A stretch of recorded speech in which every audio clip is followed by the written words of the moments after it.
Hey guys, I'm Dan. I'm Eric.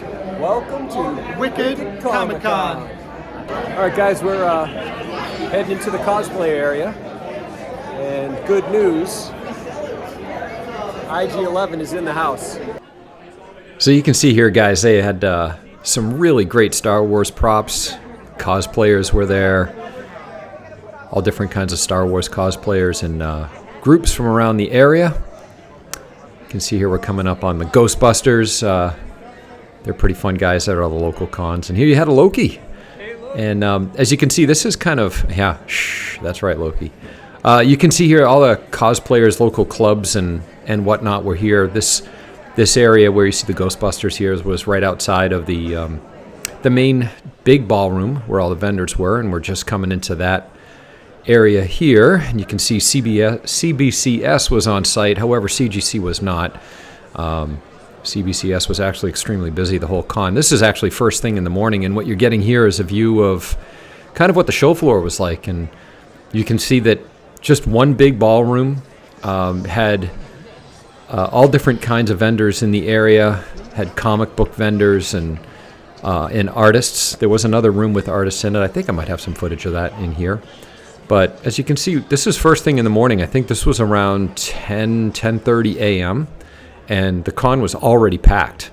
And what was cool about this one was, as a first-time back event, as I mentioned in my introduction, this one was really heavy on the comic book side. Hey, Spidey. On the comic book side, and which made for a really great selection. There was a really good mix of both modern comics as well as vintage. So you had everything from golden age, silver, copper, bronze, you name it. It was there. A little bit pricey. I think a lot of vendors were trying to get back into the game, so to speak. And so I don't know if you can see some prices here. This is a local auction company that was promoting their upcoming auction. You can see Eric here kind of running point for me, parting the seas. Here's another aspect of the con that was really fantastic, and that is the original art. And I don't know if you spotted a couple on the wall of this one, but there was a lot of work by Jack Kirby there, John Romita Jr., I mean, you name it, just tons of big names. I know those were two randoms, but those were just ones that I saw. I actually expressed interest in a Jim Lee piece. They had a Jim Lee piece, Superman cover from Justice League, that was on one of those walls, and I inquired about it. For a mere $35,000, you could have that piece of original Jim Lee art. But you see here, there was a lot of portfolios. Eric B. mentioned as we were walking by that he thought there was more original comic art here than he saw in New York Comic Con last year. So it was encouraging to see the turnout. You know, a lot of great vendors. We had comic book vendors and collectors from not only the New England area, but all over. And you can see here the floor kind of picking up in intensity in terms of who was there. And there you get a sense of some of the artists that were that chose to be on the vendor side. So these are artists that really weren't doing commissions, but chose to be on the vendor side to sell their prints, even a handful of originals. They were signing autographs and so forth, and they chose to be there. So you see Trevor there was one of those artists, and Rick Leonardi and Mark Irwin and a few others here on the back wall. Excuse me. And then on the other side of the perimeter, and we'll have a few shots of Sean Murphy's booth as well. But here's another view. You can see they were selling original published work from interiors and whatnot, even some covers, and they tended to stay on the perimeter of this. But you can see it's just basically one large ballroom here in the Boston Westin Convention Center. There's Josh Sway. I actually bought that piece of Harley Quinn art that he had there. I thought it was a fantastic piece, and I'll show that here at the end of the video with what my pickups were from the event. Klaus Janson. Some of these names, it's funny, were familiar to me, but they weren't, I guess, what I would characterize, with the exception of Sean Murphy. I think he may have been, to use a Hollywood term, kind of the only A-list artist there, and I don't mean to belittle any of the other artists, because there are many fantastic artists there, but he was the only big name that I truly recognized that was there in person. Another one that I recognized was Mike Lilly, and I think I might have some footage of him. But here's another artist, fantastic original Harley there that I really liked. Pretty simple black and white pencil and ink piece. A handful of print vendors, but the booths that you're seeing here were the artists were representing their work. You see Simon Beasley, he's actually a name that I was familiar with.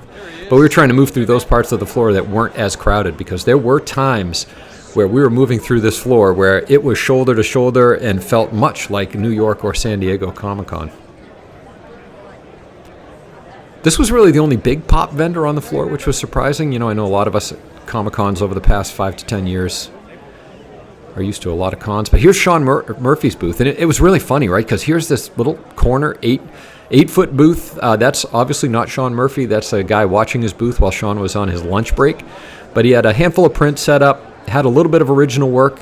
I actually came close to buying a prelim, but didn't pull the trigger. But he was doing remarks, and he was doing autographs and so forth, but was set up in the vendor area as he wasn't taking commissions at this particular event. But that's okay. It was great to meet him. He was just a fantastic guy. Here's Spidey that I scared half to death. Watch this reaction, guys. Oh.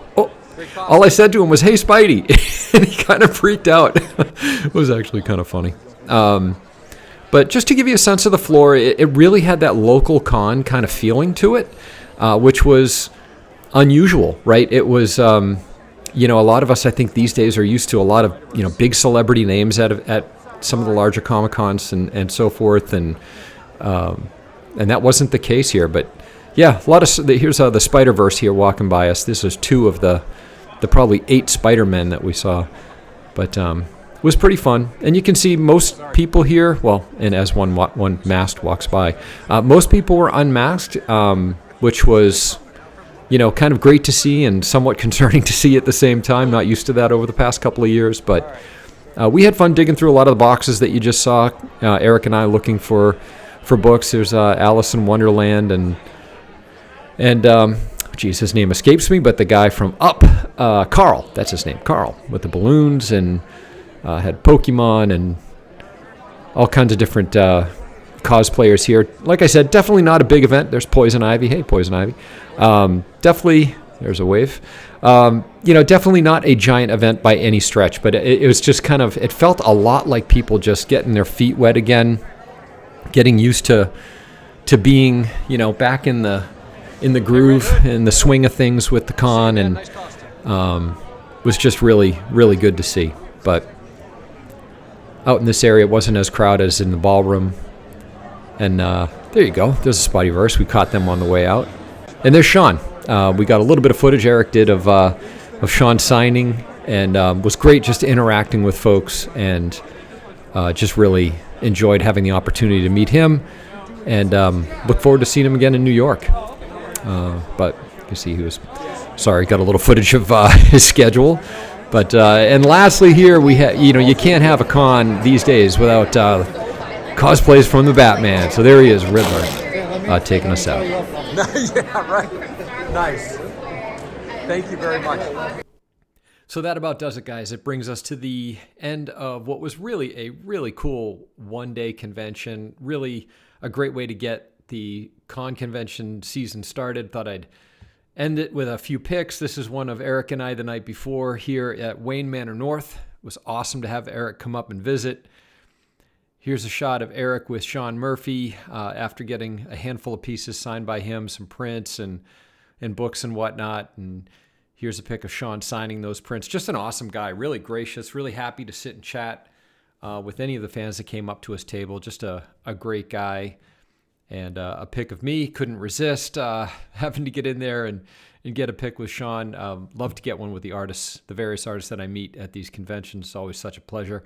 Here's a quick sketch that Sean did for me, a remark that I asked him to do on a plain sheet of white paper. Just an awesome, awesome little doodle of the Joker. My intention was to pair it with this, the Batman that you see here by him is an original, and I thought they'd pair well together here in my White Knight corner here at Wayne Manor, and this is that corner. I've got prints from the White Knight above and below, and thought it would look cool together. Also had him sign a few books. This one was Batman Annual number 4 in the New 52 run. Just absolutely love this cover. Actually, one of my favorite Murphy covers.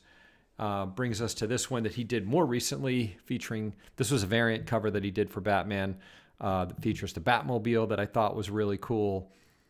A Batman number 50 from the New 52 run. This is a connecting cover set. Was awesome, done in conjunction with Superman. He signed both of those. I have this in the sketch variants as well, just awesome. And finally, here's an awesome Batman design emblem by Sean Murphy that Eric, in a not so top secret way, printed out for me, and we had signed. So that was really cool. And finally, here's that Harley print I was telling you guys about earlier by Josh Sway. Absolutely phenomenal print. One of the best I've seen of Harley in a long time. And this one's going to be featured right behind that Samurai Harley here in my collection. So guys, that wraps us up here from Wayne Manor North. Thanks again for joining me. I hope you liked this quick glimpse into Boston's Wicked Comic-Con. It was an awesome take this weekend and a great kickoff to the 2022 Comic-Con season. I want to say thank you again to my good friend and fellow rogue Eric B. For coming up and joining me for this one. Had a blast digging through the comic book long boxes and looking at art prints and original comic book work, and of course meeting Sean Murphy. Absolutely the highlight of the event for me, and I think it was for Eric as well. Just a great take. And with that, I am out until next time. Of course, I have my room tour coming up, which I am happy to say all lights are installed. The Wayne Manor North study has officially been moved over from one part of my house to another, and I am good to go with the room tour. So that is coming shortly. Thanks again for watching. If you watch this video, if you haven't subscribed yet to the Batman Statue Collector channel, please do. Lots of great content and a lot more coming in the weeks ahead and days ahead. So please go ahead and do that. It really does help the channel a lot. I want to thank Chris for allowing me to do this and put up this quick bit of content for you guys. So once again, from Wayne Manor North, I am Dan, your host, and I appreciate you stopping by. Have a good one, and see you next time, guys.